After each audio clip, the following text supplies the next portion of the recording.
හැම දිනටම තෙරුවන් සරණ ප්‍රාර්ථනා කරනවා. ඉතින් අද මට හිතුණා ඔයාලට මේ පටිච්චසමුප්පාද පාළිය මේ පටිච්චසමුප්පාදය කියන්නේ මොකක්ද? එතකොට පටිච්චසමුප්පාදය තුල ඇති ඒ ගැඹීර වූ දේශනාව කොහොමද අපිට මේ අතුලාන්තයට ගන්නෙ කියලා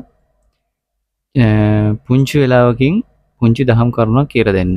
ඒකෙදී පටිච්චසමුප්පාදය කියන්නේ පටිච්චසමුප්පාද චක්‍රයකට තමයි අපි මේ අහුවෙලා ඉන්නේ. චක්‍රයක් කියන්නේ බලන්න දැන් අපි උපමාවක් ගත්තොතින් ලණු දෙකක් අරගෙන ඒ ලණු දෙක එකට කොන් දෙක එක පැත්තකට තිබ්බොත් මොකක් වෙයිද? කොන් දෙක එක ළඟට ලං කරනවා. එතකොට මොකද්ද වෙන්නේ? මේක රවුමක් වෙනවා. ඉතින් මේකේ ගැළවිල්ලක් නැහැ. ඒ වගේම තමයි මෙන්න මේ පටිච්චසමුපාද චක්‍රාවලියකට අපි අහු වෙලා ඉන්නවා.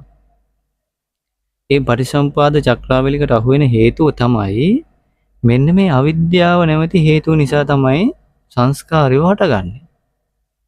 ඉතින් අවිද්‍යාව මම මේක එකින් එක පැහැදිලි කරලා දෙන්නම් මේ කතාව කියලා. අවිද්‍යාවෙන් හින්දා සංස්කාරය හට ගන්නවා. සංස්කාරයෙන් හින්දා විඥානය හට ගන්නවා. විඥානයෙන් හින්දා නාම රූප දෙකක් හට ගන්නවා. නාම රූප හින්දා සලආයතන හට ගන්නවා. සලආයතන නිසා පස්ස හට ගන්නවා. පස්ස නිසා වේදනාවක් හට ගන්නවා. වේදනාව නිසා තණ්හාව හට ගන්නවා. මම මේ එකින් එකට කියා දෙන්නම් මොනවද මේ කතා ටික කියලා. තණ්හාව නිසා උපාදානය හට ගන්නවා. උපාදාන නිසා භවයක් හට ගන්නවා. භවයන් නිසා ජාතිය හට ගන්නවා. ජාතිය නිසා ජරා මරණ ශෝක පරිදේව දුක්ඛ දෝමනස්ස උපායාසයෝ හට ගන්නවා. ඊට පස්සේ යලිත් අවිද්‍යාවෙන් අර සිද්ධාන්තයම සිද්ධ වෙනවා. ඔන්න ඕක තමයි අපිට මෙන්න මේ සසර යන වැඩපිළිවෙල. මම දැන් ඔයාලට කියලා දෙනවා කොහොමද මේ පටිච්ච සමුප්පාද චක්‍රයට අපි කොටු වෙන්නේ කියලා. අවිද්‍යාව තමයි මේ ලෝකේ යථාර්ථය නොදන්නා කම. මොකද යථාර්ථය නොදන්නා කම. යථාර්ථය තමයි හේතුන්ගේ ක්‍රියාවලියකට මෙන්න මේ අපි උදාහරණයක් ගත්තොත් එහෙම අපි ඇහැ කියමුකෝ. මේ හේතුන්ගේ ක්‍රියාවලියකට මෙන්න මේ ඇහැ සකස් වුණා කියලා නොදන්නාකම තමයි අවිද්‍යාව. මේ අනිත්‍යයි දුක්ඛයි අනාත්මයි කියන ධර්මතාවය නොදන්නාකම හින්දා සංස්කාරයෝ හට ගන්නවා. සංස්කාරයෝ කියන්නේ සංස්කරණය. අපි කියන්නේ ඔයාලා දන්නව ඇති චිත්‍රපටයක් සංස්කරණය අහවල් කෙනා කියලා නම දානවා. එතකොට මේ සංස්කාරයෝ මේ සංස්කරණය මේ හදලා දෙන්නේ කවුද?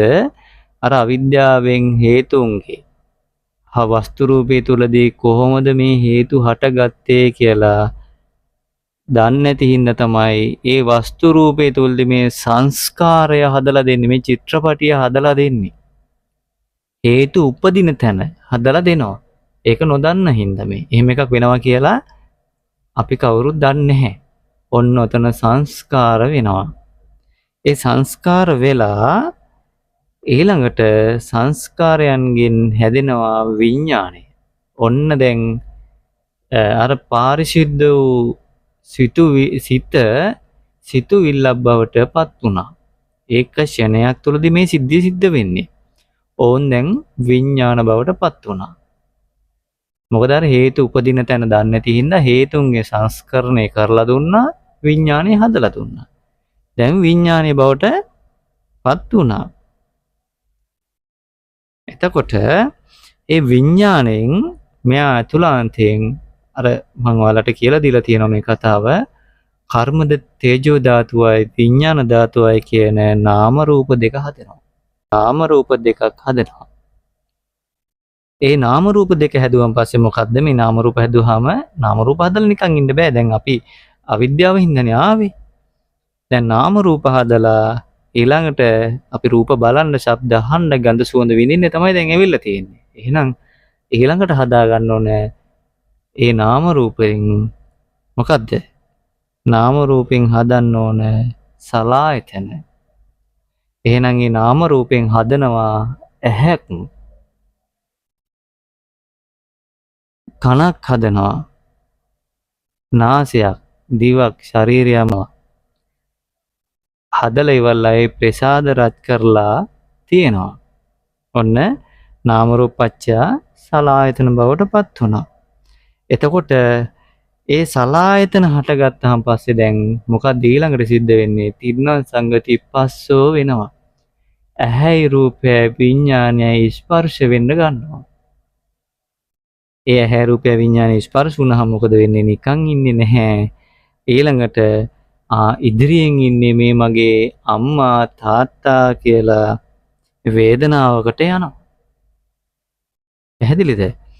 ඒ වේදනාවකට යනකොට ඒ වේදනාව හිත කැමති කෙනෙක් නම් මේ මගේ අම්මා නම් අනේ මගේ අම්මා, අකමැති කෙනෙක් නම් ගැටීමකට යනවා. ඒ ගැටීමකට යන්නේ තණ්හාවින්ද.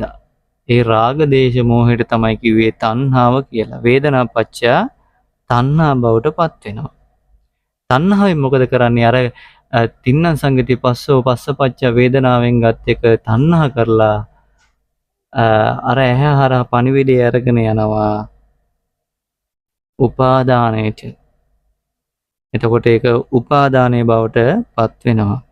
උපාදානයෙන් අරන් ගිහින් ආයත අර භවාංග උපච්ඡේදන කියලා රබි ධර්මයේ තුල තියෙන ඒ චිත්ත වීදි ටික හදලා ඒ චිත්තක්ෂණ ඇතුළේ මේ සිද්ධි සිද්ධාන්ත දන්නේ නැති හින්දා යලිත් ජාතියකටපත් වෙනවා. ඒ ජාතියකටපත් වුණාන් පස්සේ ජරා මරණ ශෝක පරිදේව දුක්ඛ දෝමනස උපායාස කියන චක්‍රයට ආයෙත් අහු වෙනවා. ඉතින් අපි මේ ධර්ම දේශනා කරන්නේ, මේ ධර්ම ශ්‍රවණය කරනකොට අපි දැනගන්න ඕනේ අවිද්‍යාව ගැන හරියට දැනගන්න ඕනේ. කවුරු හරි කෙනෙක් කියවනවා නම් හේතුන්ගේ උප්පත්තිය ගැන කතා කරනවා නම් ඒ සංස්කාරය, ඒ හේතු හැදෙන තැන ගැන අපි හරියට අහගන්න ඕනේ. එතකොට කවුරු හරි කෙනෙක් විඥානය ගැන කතා කරනවා නම් ඒ විඥානය හැදුනේ කොහොමද කියලා හේතුන්ගේ ක්‍රියාවලිය ගැන අපි අහගන්න ඕනේ. ඒ විඥානයෙන් නාම රූප හැදෙන විදිහ අපි අහගන්න ඕනේ.